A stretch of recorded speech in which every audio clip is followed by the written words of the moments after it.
Learn about Newton's universal law of gravitation. I'm going to have you watch a quick video and with just a short explanation, and you're going to work along in file 5B. That file is in Schoology. You can go ahead and load that to Notability, and then I'm going to show you a couple of examples to get you started, and I'll also load the key in the answer key folder. So enjoy. Newton's law of universal gravitation. Now, as the legend goes, Isaac Newton saw an apple fall from a tree, and it's thought that he began thinking, does that same force that caused the apple to fall towards or be attracted to the earth cause the moon to be attracted to the earth and stay in orbit? So this was what his thinking was, and he investigated this, and he found two things. First of all, he found that the force of gravity was proportional to the distance between the two objects. And more specifically, he said that the force of gravity is proportional to the inverse square of the distance between the object. This is what R represents, the distance between the centers of the two objects. If you're not familiar with this symbol, that means proportional to. In other words, they will change at the same rate. They're not equal to each other, they change at the same rate. The other thing that he found is that the force of gravity is also proportional to the size of the objects, or in other words, their mass.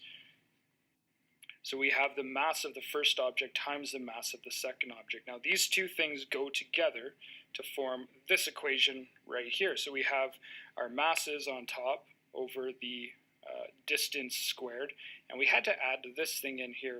It's called the universal gravitational constant. Now Newton didn't discover this number right here, but this is what that constant is equal to. So G, this capital G, is just substitute in this number with these units. Newton didn't discover this. This was discovered much later in the late 1700s by a scientist named Henry Cavendish.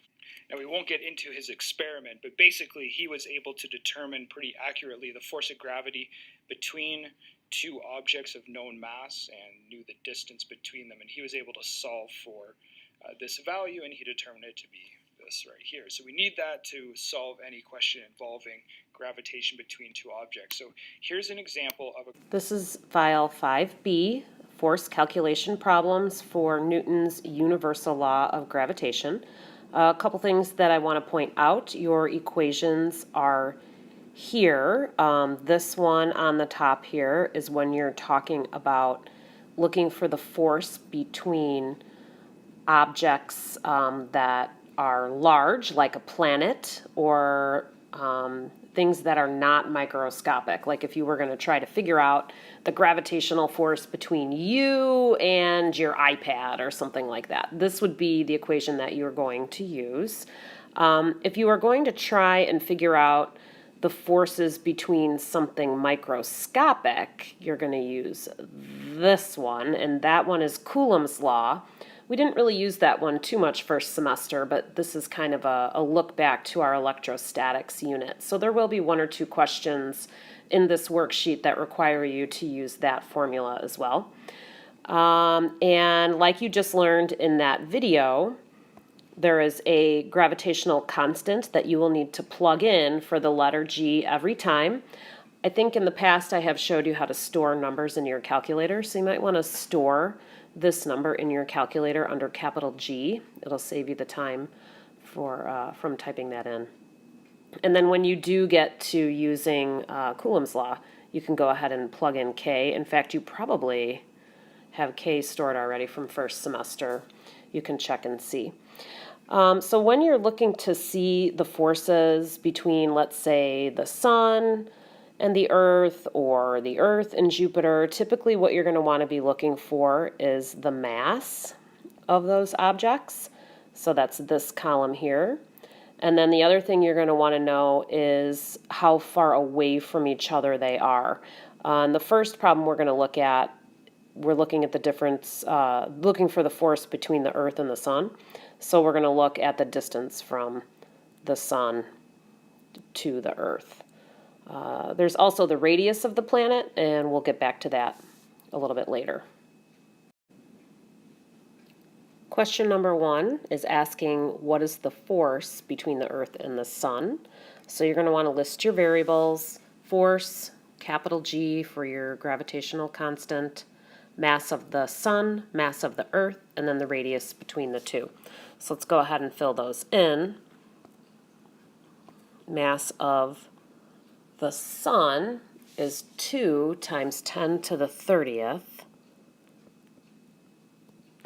kilograms, and that's right at the top outside of the data table there. I actually clipped it off accidentally in the screenshot that's right here, so it's just above that data table if you want to highlight that on your document. And then mass of the earth is 6.0 times 10 to the 24th kilograms. It's right here. And then the radius between the two of them would just be the distance. And that stands for how far away the Earth is from the sun. So we get 1.5 times 10 to the negative 11th meters. And so we're going to go ahead and just plug all of that in to your calculator, being very careful with exponents and not forgetting to square the radius.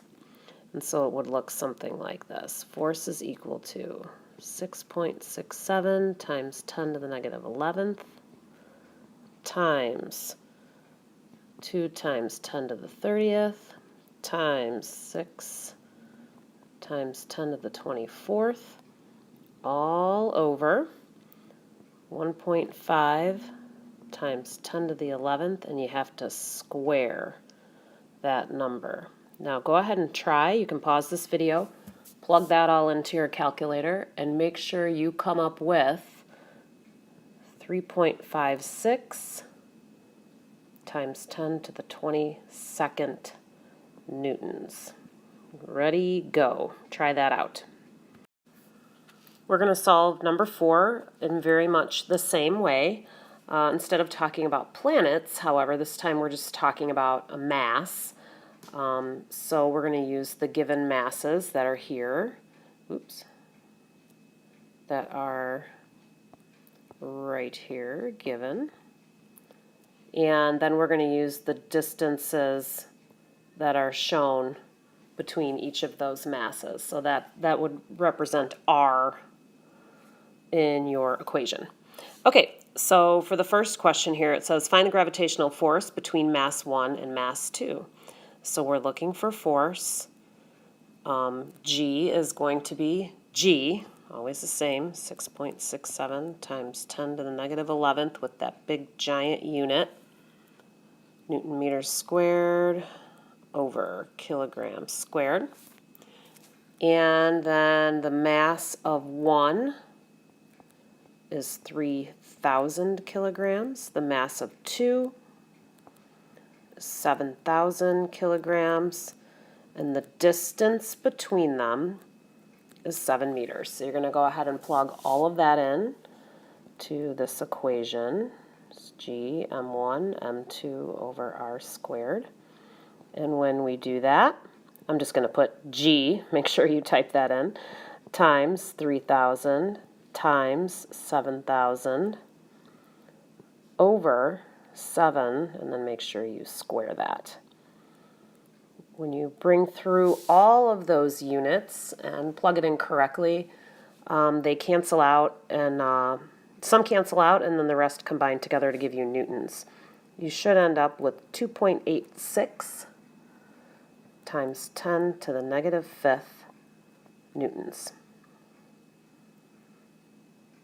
Hopefully you pause the video to try that yourself. Try it out.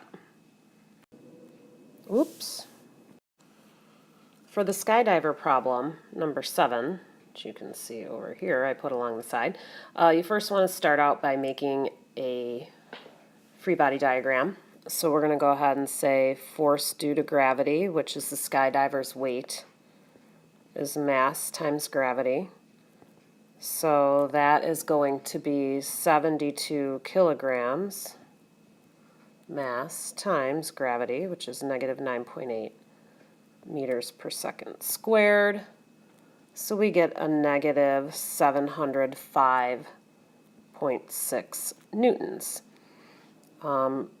Working in the opposite direction, we have the force due to air resistance that's moving in the upward direction. and the force due to air is 540 newtons. So what you're going to want to do is go ahead and find the net force. So my net force, F net,